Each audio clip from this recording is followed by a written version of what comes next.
Baik, bismillahirrahmanirrahim. Assalamualaikum warahmatullahi wabarakatuh. Alhamdulillahirrahmanirrahim.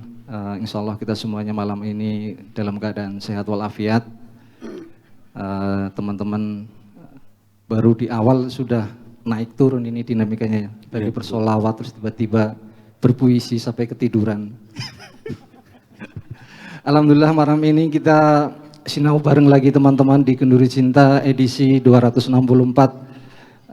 dengan tema Milad Hanifah, sebuah tema yang kita diskusikan di Rebuan selama 4 minggu, kita godok bareng-bareng. Nanti arahnya akan kemana biar teman-teman narasumber kita yang akan mengelaborasi atau memperdalam tema kita. Saya tidak sendiri hari ini yang memoderatori yang moderatori sengaja sebenarnya. Mas Ibnu, saya persilahkan Mas Ibnu jenengan alasi diskusi kita pada malam hari ini, sekaligus juga sapa teman-teman, bulan kemarin Mas Ibnu absen harus keluar kota. Kepada Mas Ibnu saya persilahkan. Monggo Mas. Bismillahirrahmanirrahim. Assalamualaikum warahmatullahi wabarakatuh. Alhamdulillahirrabbilalamin wabihi nasta'in wa ala umuri dunya waddin wassalatu wassalamu ala asrofil anbiya'i wal mursalin wa ala alihi wa sahbihi ajmain amma ba'du. Alhamdulillah jamaah Kenduri Cinta sekalian, kita bisa berkumpul lagi malam hari ini pada edisi yang ke-264. Alhamdulillah, meskipun kita bisa bilang bahwa forum Kenduri Cinta ini adalah forum kegembiraan, forum untuk kita semua bahagia bersama, tapi juga kita tetap perlu meresapi dari duka yang dialami oleh keluarga kita, oleh saudara-saudara kita yang terjadi di Sumatera. Oleh karena itu, mari kita titipkan doa, mudah-mudahan keluarga yang ditinggalkan juga kerugian finansial maupun materi dapat diganti oleh Allah Subhanahu wa taala. Amin ya rabbal alamin. Ketika kita membahas soal situasi rapuh dan duka yang tadi kita bahas, kita sebutkan barusan, maka seringkali manusia mencari sandaran yang lain, mencari titik-titik yang lain yang kemudian bisa untuk kita titipkan sandaran itu. Dan seringkali juga ketika kita menitipkan itu, kita termasuk memberhalakan sesuatu yang lain selain dari Tuhan kita sendiri, Allah Subhanahu wa taala. Milah Hanifah ini, atau bisa ditulis Milad Hanifah ini, sebetulnya kalau kita baca Milah Hanifah, sebetulnya topik yang akan kita angkat sebagai, bisa diartikan ya Mas ya, jalan kebenaran, atau jalan mencari jalan yang lurus, begitu kurang lebihnya. Milah Hanifah ini menjadi topik yang kita bahas malam ini juga terinspirasi dari kisah Nabi Ibrahim alaihissalam. Bagaimana Nabi Ibrahim itu mencari Tuhannya, mencari kebenarannya, dan satu hal yang paling penting dari Nabi Ibrahim adalah keberaniannya untuk mempertanyakan sesuatu yang saat itu menjadi kepercayaan umum. Bahkan itu diambil dari atau dilakukan oleh ayahnya sendiri sebagai pembuat berhala itu sendiri. Maka ketika kita melihat itu sebagai salah satu contoh yang bisa kita dalami, sebetulnya Nabi Ibrahim kisahnya juga memiliki banyak hal yang masih bisa kita coba cari tahu. Apakah dari sisi sejarahnya, dari sisi filosofisnya, bahkan dari sisi sainsnya mungkin masih bisa kita cari tahu dan perlu kita dalami. Karena pada akhirnya Nabi Ibrahim ini juga bisa disebut sebagai Nabi yang disebutkan dalam sholat kita juga 5 waktu itu. Dalam tata cara sholat kita juga.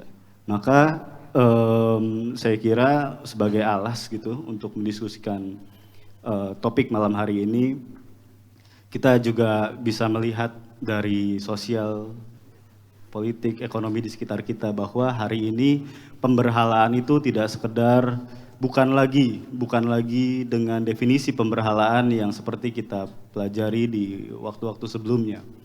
Bahwa berhala itu juga sudah bukan lagi berbentuk patung atau batu-batu yang keras begitu. Berhala itu sendiri berubah bentuk menjadi hal-hal yang lekat sekali dengan kita. Bagaimana kita mencintai berlebihan terhadap sesuatu yang bukan seharusnya misalnya. Mencintai pekerjaan yang berlebihan, atau seperti pejabat-pejabat kita yang memberhalakan pimpinan-pimpinannya dengan cara-cara yang salah sehingga dia tidak tahu apa yang sebenarnya terjadi di sekitarnya. Hal-hal itu yang juga bisa kita bahas, hal-hal itu yang bisa kita perdalam begitu, bagaimana pemberhalaan ini ada dan lekat di sekitar kita. Saya kira tidak perlu berpanjang lebar, itu adalah alas dari diskusi kita malam hari ini. Lebih lengkapnya ada di Mukadimah dan akan kita bahas mungkin dengan satu persatu dari narasumber yang hadir pada malam hari ini. Pertama, saya perkenalkan di sebelah saya ada Mas Amin Subekti, Mas Amin Subhan, gitu. Dan beliau adalah seorang Mas Amin. Terus sebelahnya ada Mas Ari Judin, bisa dipanggil Ari atau Judin, tergantung kepercayaan masing-masing, Mas Judin. Terus juga ada Mas Tri Mulyana ada di tengah-tengah kita, bisa dipanggil Mas Tri atau Mas Mul, asal jangan terbul. Termul ya, bisa juga begitu. Di sebelahnya juga ada Mas Pram, Mas Pramono Abadi. Temannya Jujur Abadi. Betul. Sudah, mau dimulai dari siapa dulu ini? Saya juga bingung mau mulai dari mana. Ya, kita dimulai dari yang pernah muda dulu. Sebelah saya, Gubernur DKI kita, Mas Pram. Monggo Mas Pram, silakan. Oke, yang pertama, Assalamualaikum warahmatullahi wabarakatuh. Iya. Alhamdulillah kita sudah pas berhenti hujan juga ya. Tadi sempat panas lagi, sempat gerimis lagi, tapi kita bisa sampai ke sini. Ya. Saya mau mulai dari milah ini tadi sendiri ya. Milah itu jalan sebenarnya. Kalau lihat dari belakang posternya kan nih ruwet jalannya nih. Tapi tujuannya ke satu juga sama sebenarnya. Tengah jalan itu ruwetnya. Nah, yang paling bikin ruwet sebenarnya kalau menurut saya ya, pandangan saya sendiri itu adalah yang paling utama pengen diakuin. Itu atau nafsunya sendiri pengen dia akomodir dari nafsunya sendiri. Mila sendiri di dalam itu dari surat An-Nahl ya, ayat 1, 2, 3 ya. Nah itu ikutilah agama yang lurus. Nah sebenarnya yang dibawa Ibrahim adalah agama yang tidak transaksional. Kenapa saya sebut tidak transaksional itu adalah karena dulu waktu politeisme itu orang-orang nyembuhnya itu saya kasih ini ya nanti dapat ini gitu. Jadi selalu bentuknya transaksi gitu ya. Nah, disitulah peran-peran ada pendeta-pendeta yang dia akan memberkati gitu istilahnya. Nanti kalau dia diberi sesuatu dia akan berikan juga sesuatu gitu. Nah ini sifatnya transaksional. Ibrahim itu ada 10 skill utama ya yang disebut dengan life skill. Salah satunya adalah creative thinking. Dari pertama itu self awareness ya. Jadi kesadaran tentang dirinya. Kemudian kesadaran diri itu berkembang ya melihat orang-orang sekitarnya, melihat ada yang ikut-ikutan aja, ada yang terpaksa ikut, ada yang ikut-ikutan, ada yang terpaksa ikut ya. Jadi macam-macam nih kita ngelihatnya. Timbul empati dia, kemudian nanti tampil yang namanya creative thinking dan critical thinkingnya. Ini nggak begini harus ini nggak begini harusnya. Jadi di surah Al-Anbiya itu Nabi Ibrahim melakukan satu tindakan yang radikal, ya, kreatif thinking sekaligus lebih ke memberontak ya istilahnya di situ ya. Jadi setelah hancuran patung yang dilakukan adalah naro kapak itu di patung terbesar, suruh tanya sendiri aja tuh kalau misalkan ditanyain nanti. Jadi si patung itu sudah dihancurin, terus ditaruh yang kapaknya itu ditaruh yang kepada patung yang terbesar. Waktu umatnya nanya nih, ini siapa yang ngancurin? Tanya aja dia tuh. Istilahnya kayak gitu ya. Jadi ini cara yang kreatif ya, ini cara yang untuk menyadarkan gitu ya. Nah kemudian di ayat selanjutnya nanti dia dibakarnya sama Raja Namrud, itu apinya dingin. Nah ini api ini apa? Mungkin nafsu kita sendiri yang bentuknya kita bisa analogikan sebagai api itu sendiri ya. Dia bisa bikin itu adem dan akhirnya nggak terjadi apa-apa. Karena yang namanya kita itu bermasyarakat ya. Tadi ya saya bilang life skill tadi itu bisa terasah kalau kita ketemu muka seperti ini. bisa keluar empatinya, bisa keluar creative thinkingnya, bisa keluar gimana caranya mengatasi stres misalnya, atau karena tekanan hidupnya itu karena kita sering ketemu. Kalau enggak mungkin lebih sulit, ya ada tapi mungkin lebih sulit. Karena kalau misalkan ketemu gini kan, ya ketemu bukan, ternyata ada orang yang profesinya bukan yang muluk-muluk, biasa-biasa aja. Jadi di Rebuan itu kita sedang memang meninggalkan yang namanya, sebelum diskusi kita tinggalkan di kita itu merasa superior dalam hal misalnya intelektualitas, kita tinggalin dulu tuh supaya terbuka diskusinya. Merasa superior misalnya di bidang spiritualitas atau moralitasnya saya lebih bagus nih, saya punya moral yang lebih tinggi, atau merasa paling identitas nasionalismenya paling kuat, itu kita buang semua sebelum kita mulai diskusi atau sinau bareng. Teman-teman kalau ngelihat Cak Nun ya, Simbah itu selalu pakai kata-kata tadabur ya, jadi bukan tafsir. Beda lagi dengan qiraah, kita baca Quran ya, kemudian tahu tafsirnya, dan tadabur adalah mana yang melekat di kita. Jadi kita baca Quran melihat tafsirnya, lihat asbabun nuzul dan lain-lain, itu salah satu bentuk tafsir ya.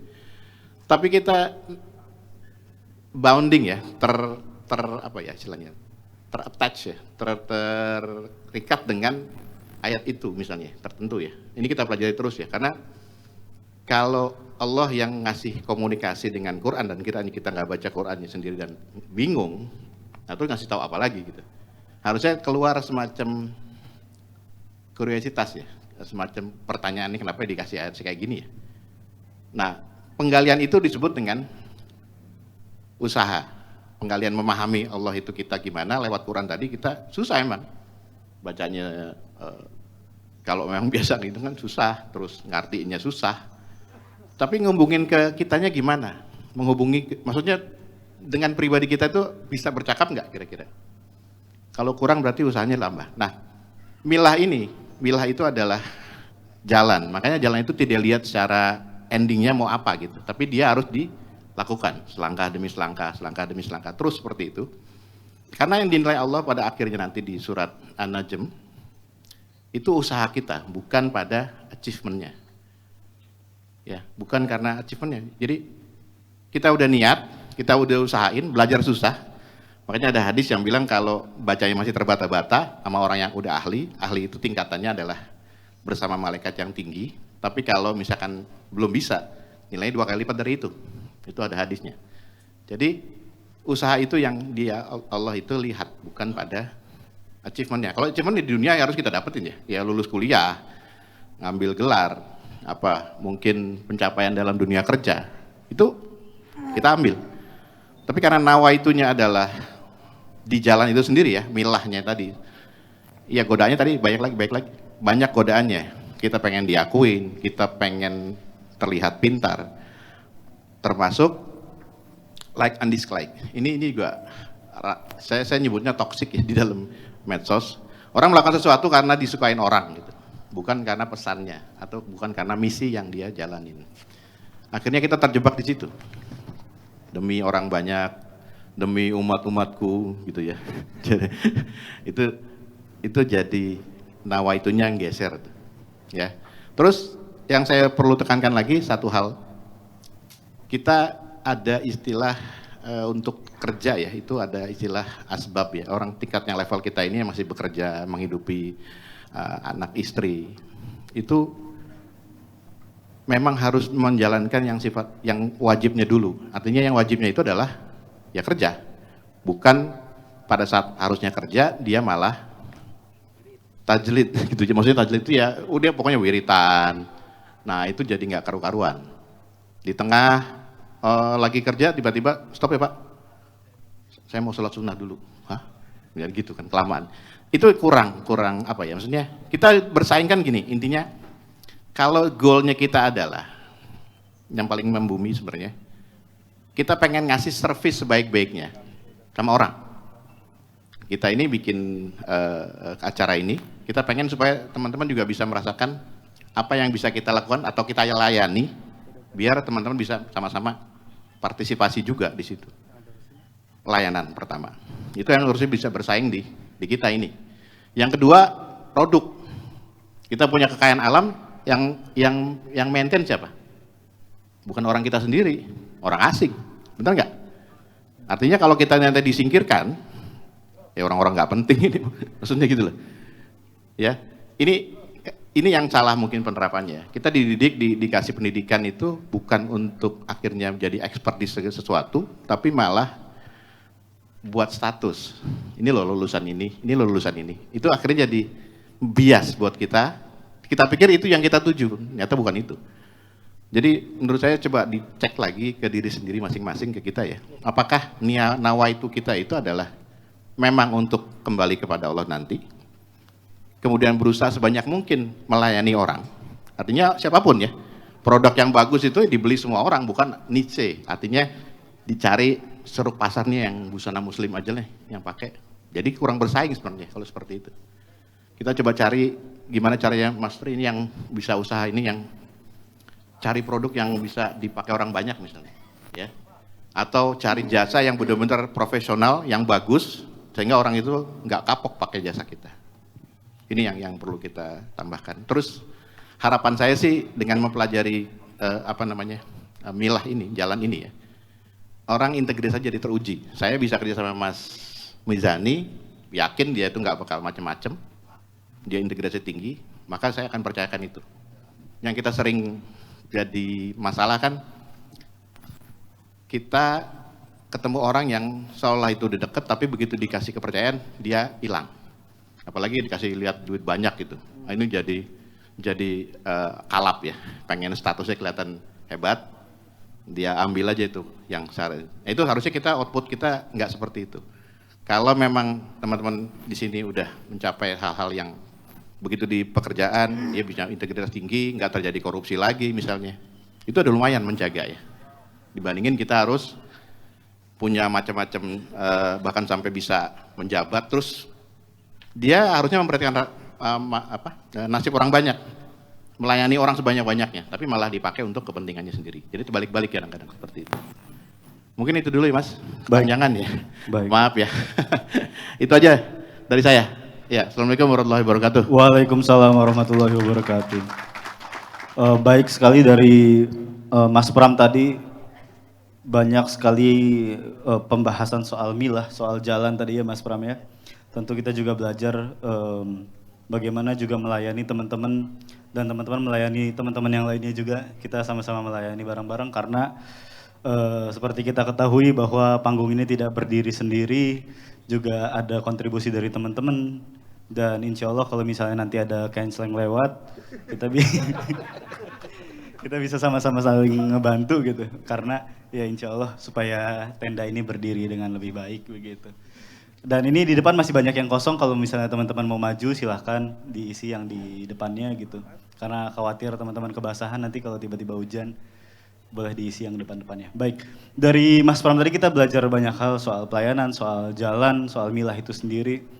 Maka di sini kalau boleh saya usul untuk melempar pertanyaan berikutnya atau melempar kesempatan berikutnya ini soal kenapa topik ini dibahas, kenapa milah Hanifah ini penting untuk dibahas, atau kenapa kita berkumpul di sini juga bebas gitu ya, mau dibahas apapun. Silakan kepada Mas Judin kali ya, Mas Judin sebagai Mas Judin. Silakan. Jadi Mas Judin ini pertama kali untuk naik ke panggung KC dan mudah-mudahan ini anak muda dan walaupun nggak muda-muda amat gitu ya. Boleh Mas Judin, apa tuh? Banyak catatannya tuh kayaknya tuh. Indonesia negara hukum. Assalamualaikum. Iya, jadi teman-teman perkenalkan, saya Judin. Sebenarnya baru munculnya di Esensia kemarin yang tulisan tentang cabai. Promonya begitu. Iya, jadi sebenarnya ini lanjutan dari reboan kita beberapa minggu ini, 3 minggu, 4 minggu ini kita membahas tentang sebuah tokoh ikonokas dan seorang disruptor yang melintasi zaman, yaitu Nabi Ibrahim alaihissalam.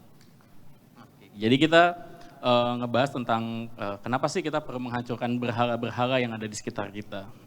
Nah, jadi kita bahas dulu, Nabi Ibrahim itu nggak hanya menghancurkan berhala dalam bentuk fisik gitu. Jadi nggak cuma ngancurin patung-patung entah dari kayu atau batu, ini masih perdebatan. Mungkin ada dari Kuningan gitu, tapi kejauhan kalau Kuningan karena kan di Jawa itu di Arab gitu.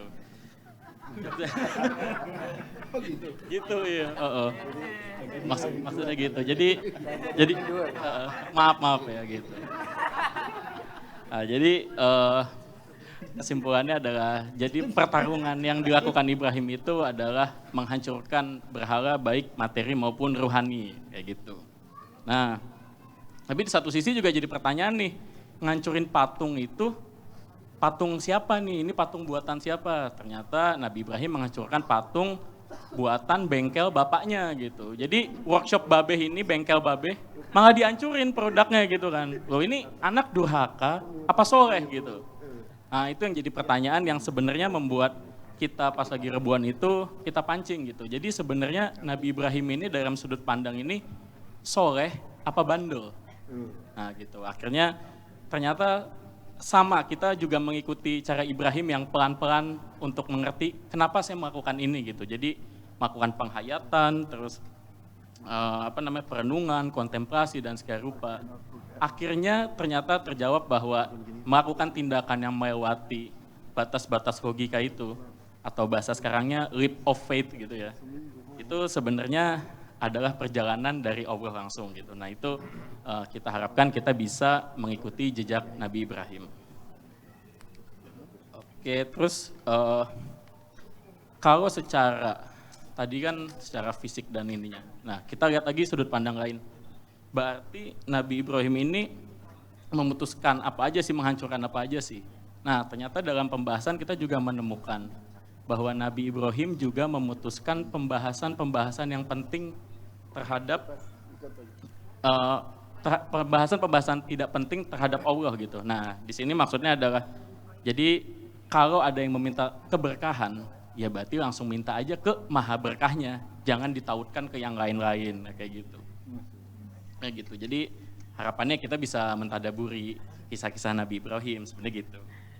Nah, terus ada lagi pembahasan yang kita itu suka lupa-lupa ingat, tapi ini menarik untuk kita kulik lagi, yaitu skeptisme dan kritisisme Nabi Ibrahim. Nah, jadi kita di sini kan ngelihat bahwa Nabi Ibrahim itu kan kepo banget nih ya. Jadi ini Tuhan saya siapa sih sebenarnya gitu. Pagi Tuhannya datang, malam tutup, ganti lagi gitu. Besoknya gitu terus besok terus.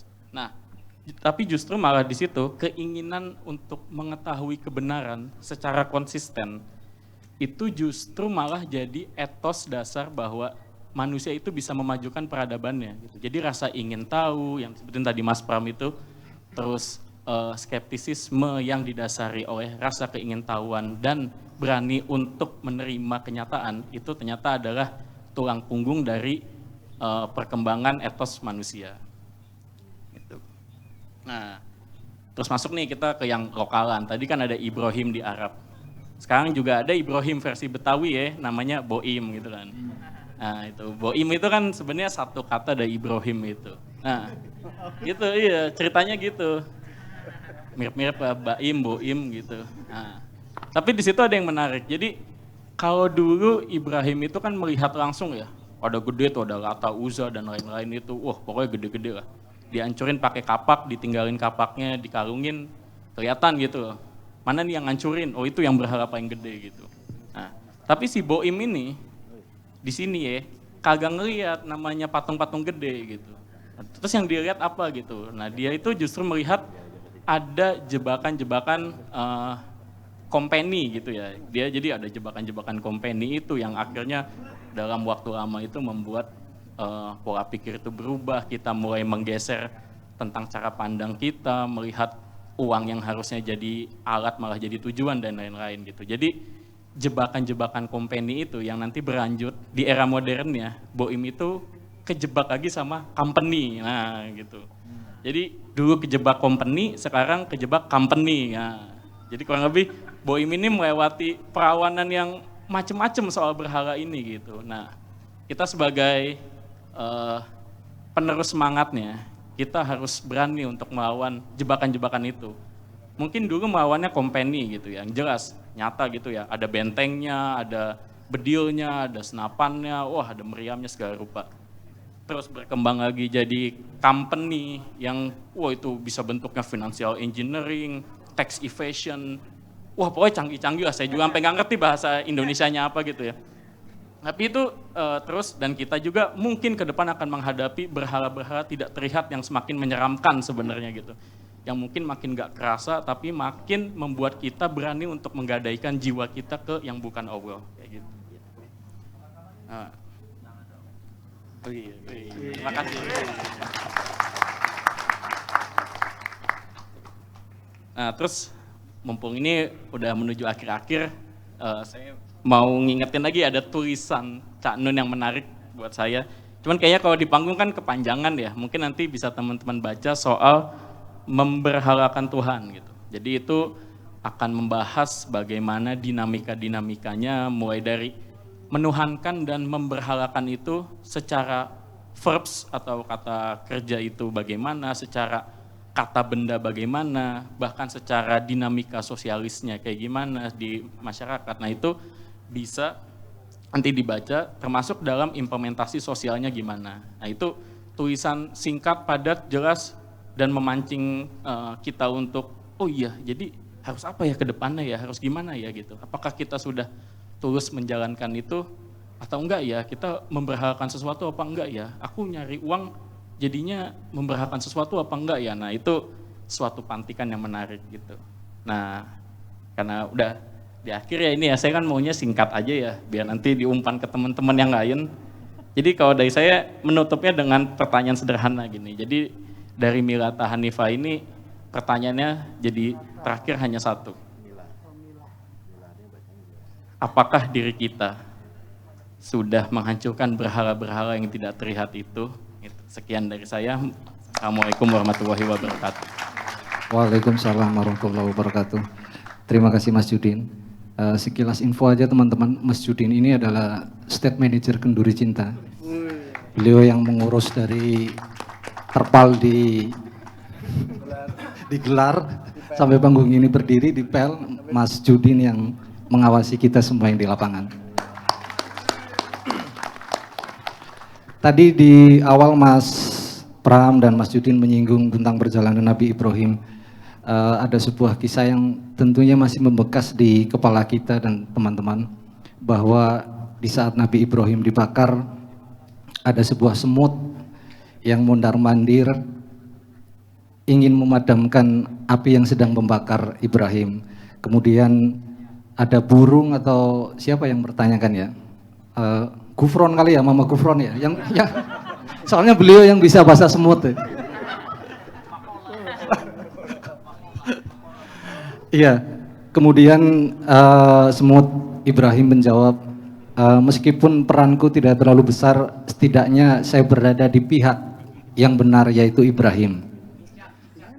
Oh cicak, bukannya cicak yang itu, oh ya. Oke, makasih Mas. Selanjutnya teman kita, kakak kita, Mas Amin Subhan. Monggo Mas Amin, mau memperdalam lagi atau memperlebar lagi kepada Mas Amin, saya persilahkan. Monggo Mas. Baru mau bakar rokok. Momentum memenuhi ruang dan waktu. Assalamualaikum warahmatullahi wabarakatuh.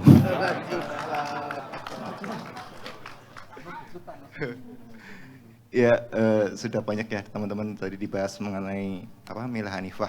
Milah Hanifah bener kan ya? Milah Hanifah. Takutnya salah. Wah kan, bener. Ya, setiap zaman ada berhalanya.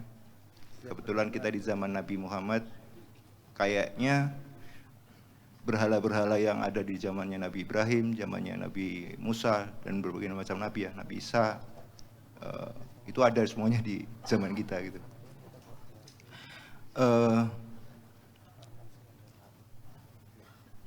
Dan kita di zaman ini ya pasti effortnya akan lebih banyak gitu, karena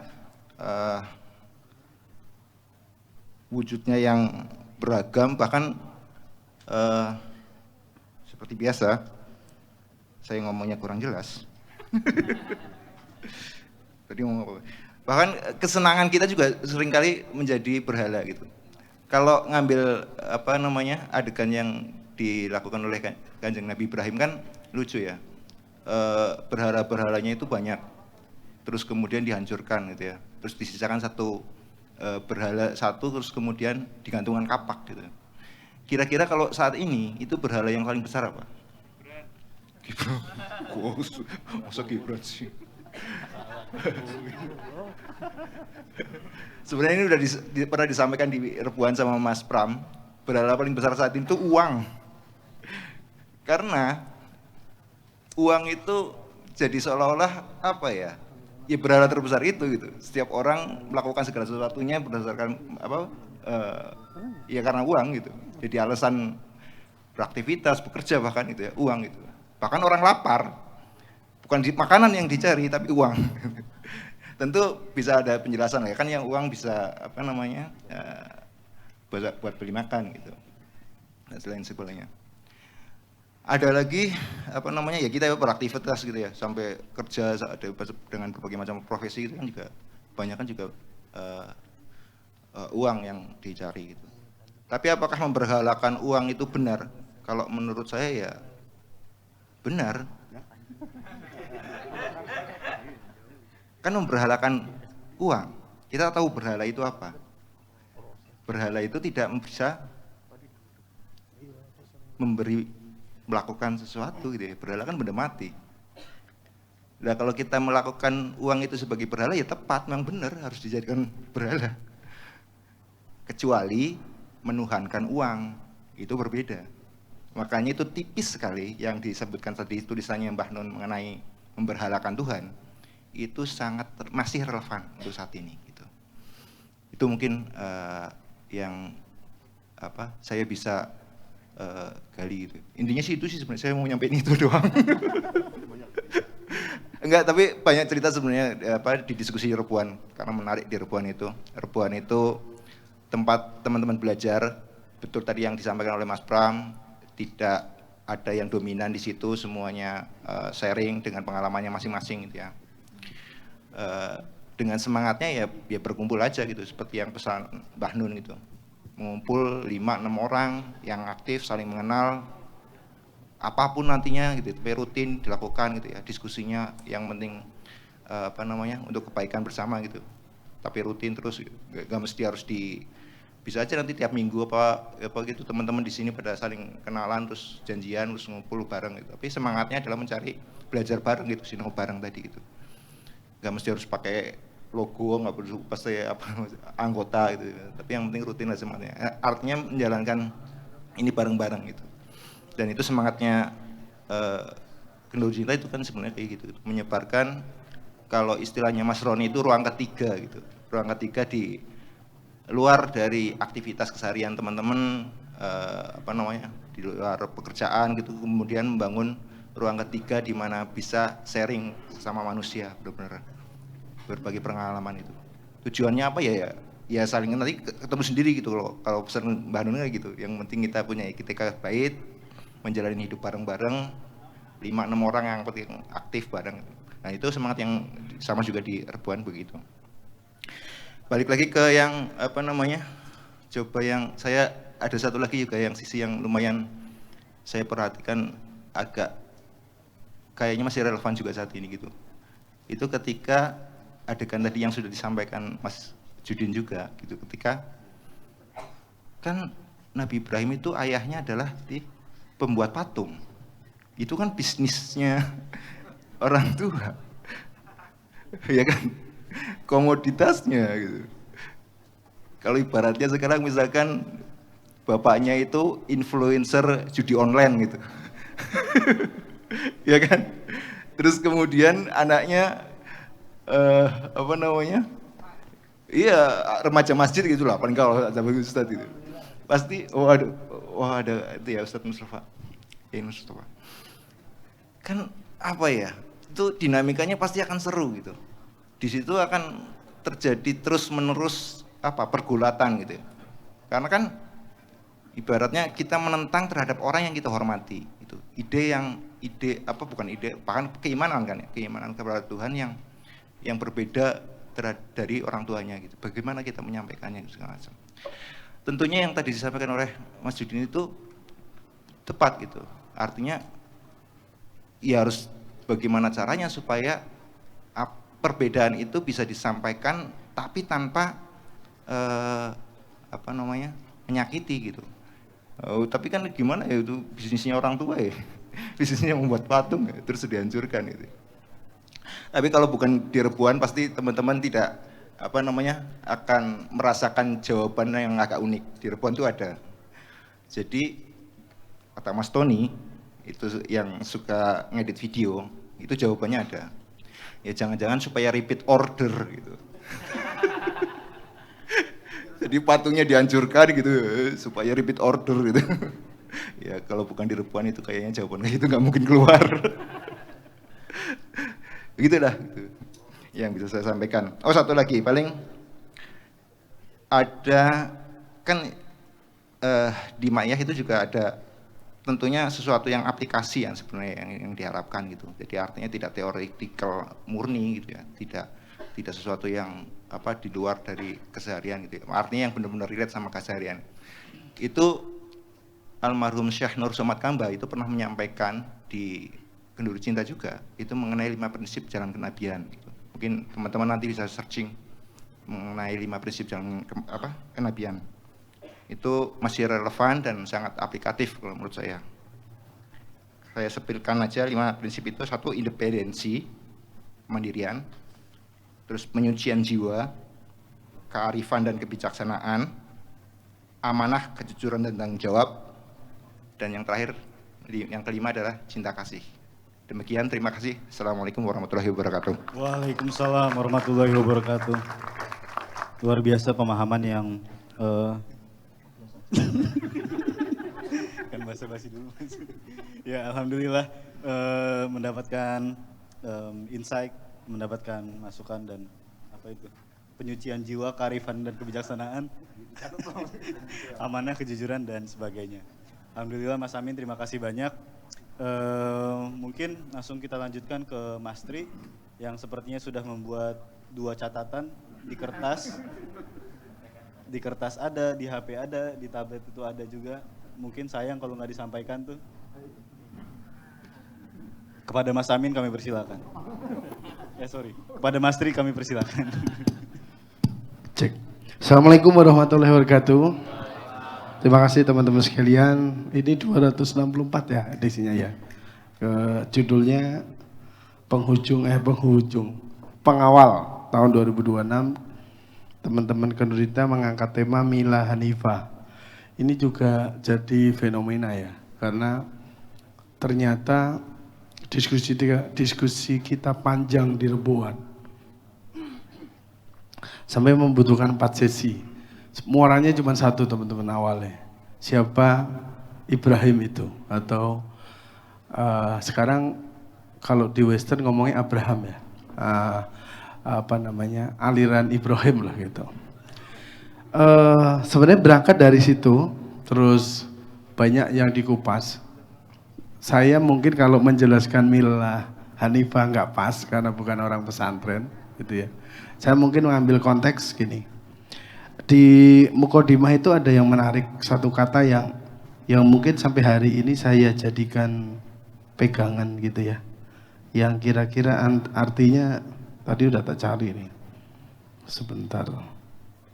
Man arofa nafsahu faqad arofa robbahu. Barang siapa mengenal dirinya maka dia mengenal Tuhannya. Sepertinya pada rentan 5 tahun ini saya pakai ini teman-teman sekalian. Pada konteks apapun. Termasuk tadi Mas Amin bilang hari ini itu Tuhannya adalah uang. Ya. Kalau saya mungkin berada di area itu sekarang. Ya. Maksudnya apa? Saya tidak menganggap uang menjadi Tuhan. Tapi saya menganggap bahwa mengutip yang disampaikan Dr. Yu Hasan kan uang itu tidak membuat bahagia kalau sedikit. Nah, kalau banyak bahagia. Itu juga sejalan kemarin di rebuan terakhir kita ngomong peta apa? Merohanikan materi ya, konteks yang kita bawa. Maka hari ini mungkin saya awalnya ada beberapa catatan gitu ya, tapi ternyata saya bolak-balik udah disampaikan Mas Pram, Mas Judin, Mas Amin gitu ya. Sebenarnya pertanyaan yang sangat menarik saya ketika kita membahas Ibrahim. Tadi juga di belakang saya sempat bahas nih. Kalau di peradaban Jawa, ya, mungkin nanti dikoreksi kalau saya salah. Orang-orang yang memikirkan jangankan Tuhan, orang yang memikirkan struktur tahta itu cuma dua areanya. Satu di dalam istana, yang nanti para senopati, para kesatria memikirkan level-level tertentu. Yang kedua di area padepokan. Padepokan juga membicarakan. Maka kalau teman-teman baca bukunya S.H. Mintarja, bukunya Pak Agus Sunyoto gitu ya, orang padepokan itu ngerti strategi perang. Gelar Cakrabuha, gelar Gagak Limang dan lain-lain. Nah, pada konteks Ibrahim, ternyata ketika kita usut, ya, Nabi Allah Ibrahim itu ternyata pada siklus, saya menyebutnya kalau di tradisi kita Brahmana atau ketuhanan. Kenapa? Karena bapaknya ternyata pembuat patung. Sehingga setiap hari dia akan menyaksikan peristiwa-peristiwa itu. Benar gak patungnya, benar gak Tuhannya itu patung? Artinya, pada konteks hari ini saya melihat bahwa mungkin Kenduri Cinta itu salah satu padepokan yang sifatnya spiritual. Kenapa? Karena yang dibicarakan agama. Iya enggak? Kita itu selalu membicarakan Allah. Tiap KC ada sholawatan ya. Di tengah Jakarta ada sholawatan. Terus forumnya diskusi mengenai yang aneh-aneh. Itu menurutku juga menarik ya. Coba teman-teman bayangin. Awal-awal kita ngomongin kalau spektrum, kita ngomong spektrum kanan banget ya. Kita sholawat, kita baca sampai indal qiyam tadi ya. Nanti malam-malam kita bicaranya siapa aja lah ya gitu ya. Ya, sekarang ada kuhab terbaru ya, takut saya. Kalau kemarin apa? Menurut keyakinan saya. Itu. Yang kedua, sebenarnya pada mukadimah itu yang menjadi catatan saya adalah bagaimana pendekatan berbasis religi atau approaching kita pada saat ini melihat agama. Kalau konteks hari ini sangat sekularisme gitu ya. Saya melihat dan belajar di Kenduri Cinta itu fondasinya kanan banget. 5 tahun berikut saya ketemunya orang-orang kanan secara praktek, Pak. Celana cingkrang. Nah, sekarang saya tidak merokok sekarang. Karena bergaul sama orang-orang yang tidak merokok. Saya merokok, temennya nggak ngerokok, Pak. Kayak teman-teman Ikhwatul Muslimin yang kantornya di Simatupang kiri Jalan Gedung Putih itu, Pak ya. Ya. Saya ngerokok sendiri, terus tiba-tiba kok kamu nggak ngerokok, Mas? Lah kamu nggak ngerokok ya, aku ngerokok sendiri, aneh gitu. Ya. Vibrasi itu yang saya tangkap perbedaan antara di Kenduri Cinta dan teman-teman itu, mereka syariatnya kenceng, Pak. Tapi kadang-kadang fondasinya ketinggalan. Kalau bahasa kulturalnya pesantren itu tidak marifat mereka. Kurang dasarnya. Saya diajari Mbah Nun, nggak ada ilmu kecuali ilmunya Allah. Benar nggak? Kalau mereka ada ilmu A, ada ilmu B, ada ilmu agama, ilmu non-agama. Kalau di CN, di Mbah Nun, tidak ada sebiji apapun yang tidak agama. Menurut saya itu perbedaan. Dan kita sangat bersyukur Mbah Nun sangat memberikan kita fondasi dan cara berpikir baru melihat agama. Betul. Saya tadi Mas Amin menegaskan berkutat saya itu tadi Mas ngomong financial engineering. Ya. Intinya duit Pak. Jadi kalau nonton gini, wah ini ada duitnya, ini orang, ini ada duitnya, ini orang gitu. Tapi pada konteks hari ini gitu ya, yang menarik memang, tadi sempat diskusi sedikit sama Mas Pram gitu. Apa contoh berhala hari ini? Itu yang mengerikan Pak. Teman-teman Gen Z ya, Gen Alpha mungkin belum terpola ya. Gen Z itu berhalanya likes, betul? Ada yang nggak punya IG untuk Gen Z? Ada yang nggak punya IG? Ada yang IG-nya 2? Ya, ada akun utama, ada akun apa? Akun alter. Satu cowok, satu cewek. Satu cowok, satu cewek. Betul. Maksudnya apa teman-teman sekalian? Hari ini kita dihadapkan pada fenomena itu. Ya. Non sewu ya.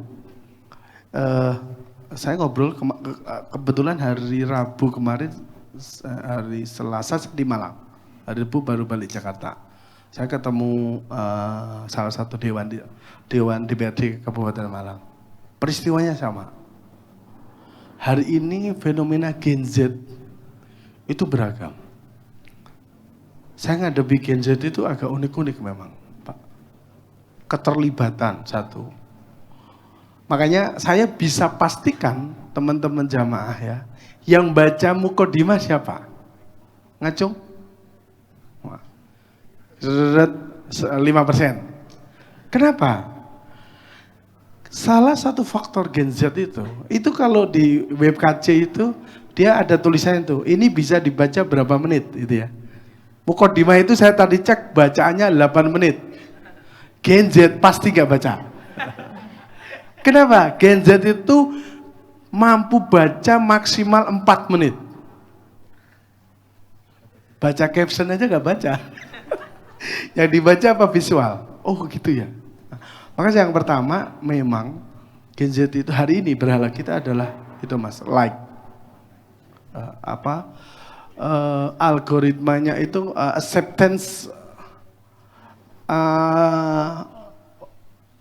external factor ya. Jadi kita sangat-sangat dan postinganku ini di like 100 gitu. Postingan saya itu di share, di post ini. Itu akan menjadi, itu tidak hanya berlaku di Indonesia Pak, itu di Amerika juga. Maka salah satu tantangan kita pada konteks spiritual mengenai itu adalah rasa ego. Rasulullah mungkin pernah berkata ya, nanti dikoreksi Mas, peperangan yang paling besar adalah peperangan melawan hawa nafsu, betul ya? Nah, itu algoritma hari ini, hawa nafsu itu menjadi puncak perjuangan yang paling susah kita. Kalau saya pribadi gitu ya, melihatnya, konteks apalagi saya berguru dengan Cak Nul ya, saya belajar dengan beliau gitu, bahwa segala peristiwa-peristiwa di dunia ini saya selalu tarik pada gimana ini menurut pandangan fundamentalis spiritual dalam Islam gitu. Karena nggak ada peristiwa yang tidak ada tercapture hari ini. Teman-teman kan kalau ngelihat pemerintahan hari ini kan pusing sendiri kan itu ya. Apalagi istri saya guru, ceritanya MBG aja gitu. Ya. Inilah, itulah, keracunan lah, ya ada ketabrak lah, ada ini ya. Satu sisi itu, satu sisi sudah miskin dikasih nasi gak mau dimakan, nasinya dibuang. Dua sisi ya. Tapi peristiwa-peristiwa yang jalan itu hari ini tercapture menjadi sebuah peristiwa yang justru menakjubkan. Di rebuan terakhir, tema ini kita tarik. Berhala kita adalah bagaimana kita bisa menetralisir mengenai peristiwa-peristiwa agama kita capture secara objektif. Kemarin lari itu. Meskipun temanya bergeser tuh. Contoh aplikasinya bagaimana berhala dan Tuhan itu ada, kita memilih zuhud ya Pak ya.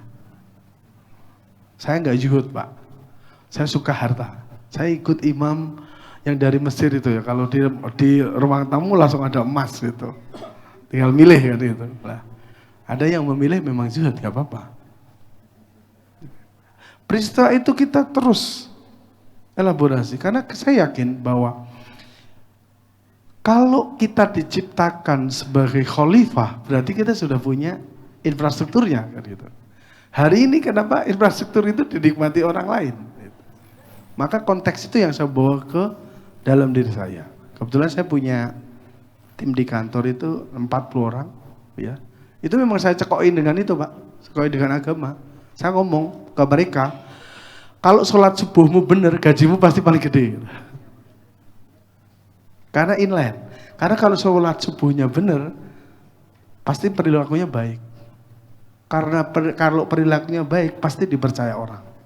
Kalau dipercaya orang, pasti gajinya gede. Pasti rezekinya tercukupi. Dan jelas. Ya. Kalau kemarin teman-teman nonton YouTube-nya CN itu bahas At-Tolaq ayat 2 dan 3. Kalau takwa dapat 2 rezeki, kalau tawakal dapat 4. Saya memakai Yasin 82. Innama amruhu iroda syai'an an yakula lahu kun fayakun. Jadi saya yang pegang insya Allah bermanfaat gitu ya Pak. Jadi saya suka pemberdayaan. Saya kesana kemari ngobrolin itu. Baik ketemu mahasiswa, ketemu UMKM, ketemu yang lainnya. Prinsipnya satu Pak. Bagaimana peristiwa Ibrahim. Tadi ngomong juga tuh. Saya kemarin guyonan Mas Minjani sama Mas Judin. Nabi Ibrahim itu kan dibakar ya. Itu kira-kira suhunya berapa ya? Jangan-jangan gak 100 derajat. Jangan-jangan itu sebuah peristiwa untuk menunjukkan bahwa Allah melindungi itu. Nanti kita berdebat suhunya berapa. Ternyata Celsius sama Fahrenheit belum ada di situ soalnya. Ya kan? Jadi pelajaran yang saya ambil dari Muqaddimah ini dan mengacu dengan quote-nya Mbah Nun gitu ya. Yang terakhir, berhala itu bukan hanya patung tetapi sistem yang mematikan akal dan nurani. Itu satu. Yang kedua, yang paling berbahaya bukan orang bodoh tetapi orang pintar yang kehilangan nuraninya. Jadi teman-teman, KC itu mengasah nurani, mengasah etik, mengasah moral, mengasah kemampuan kita untuk berempati. Terima kasih. Assalamualaikum warahmatullahi wabarakatuh. Waalaikumsalam warahmatullahi wabarakatuh. Saya jadi teringat 2018 yang lalu, ketika saya baru pertama kali bergabung di Reboan, saya mendapatkan insight yang sangat membekas sampai hari ini dari Mas Tri. Saya bertanya kepada Mas Tri, Mas Tri, kenapa sih kita terus berkumpul kayak gini? Mas Tri sudah berjalan hampir 10 atau 15 tahun Mas Tri ya di Kenduri Cinta.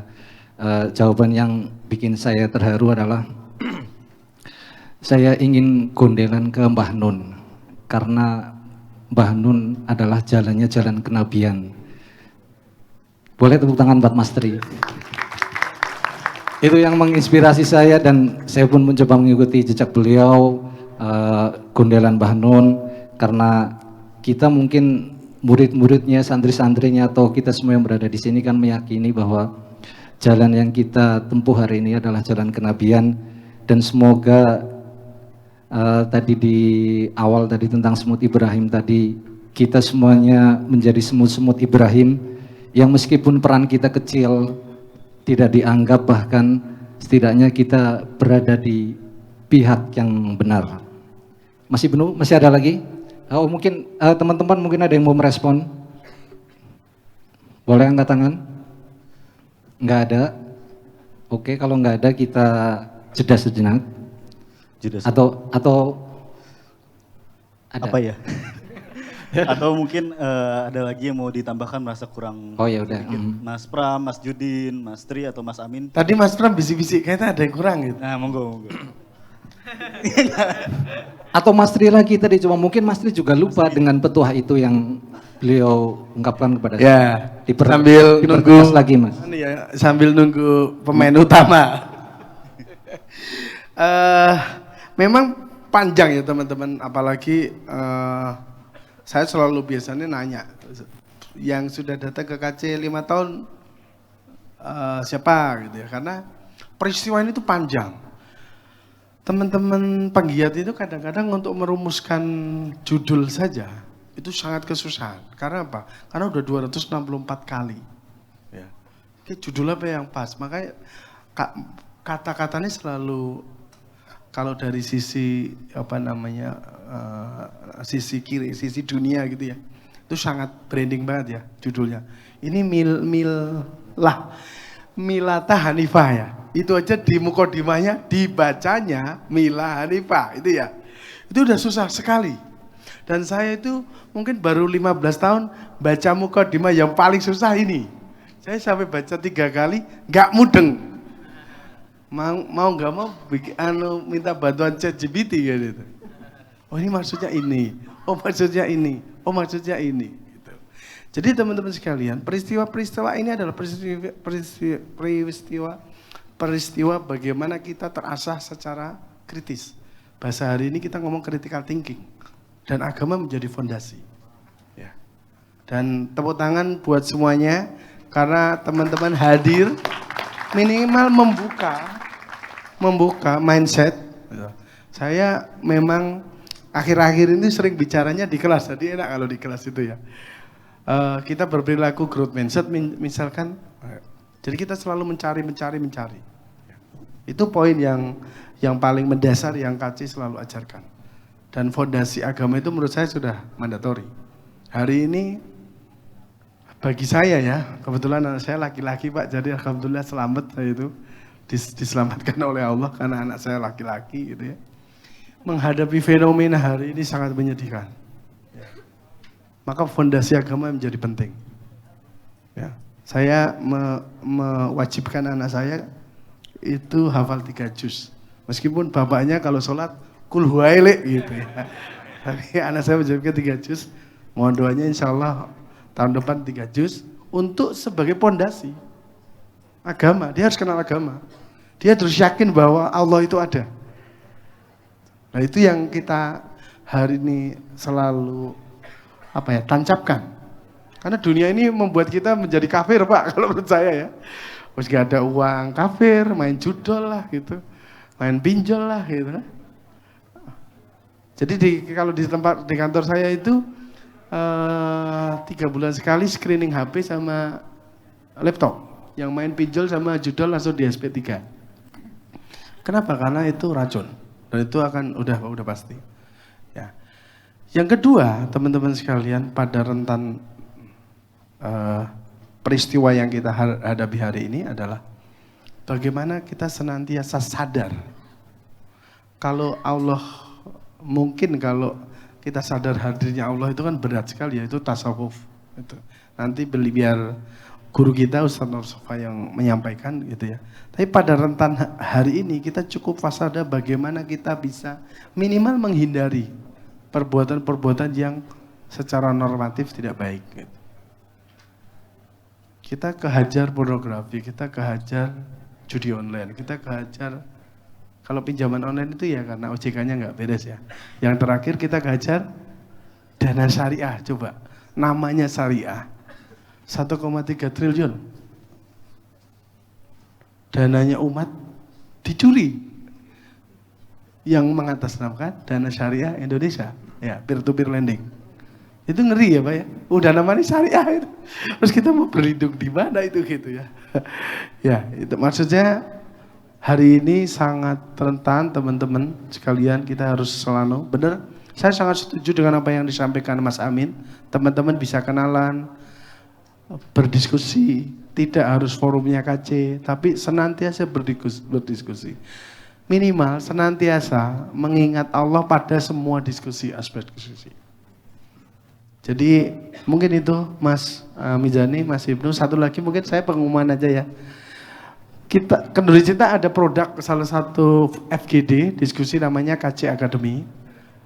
Untuk bulan Januari ini kita libur karena kebetulan Mas Ian sedang sakit. Ya, beliau kayaknya kena back pain, kita doakan segera sembuh. Ya, sehingga bisa diskusi lagi.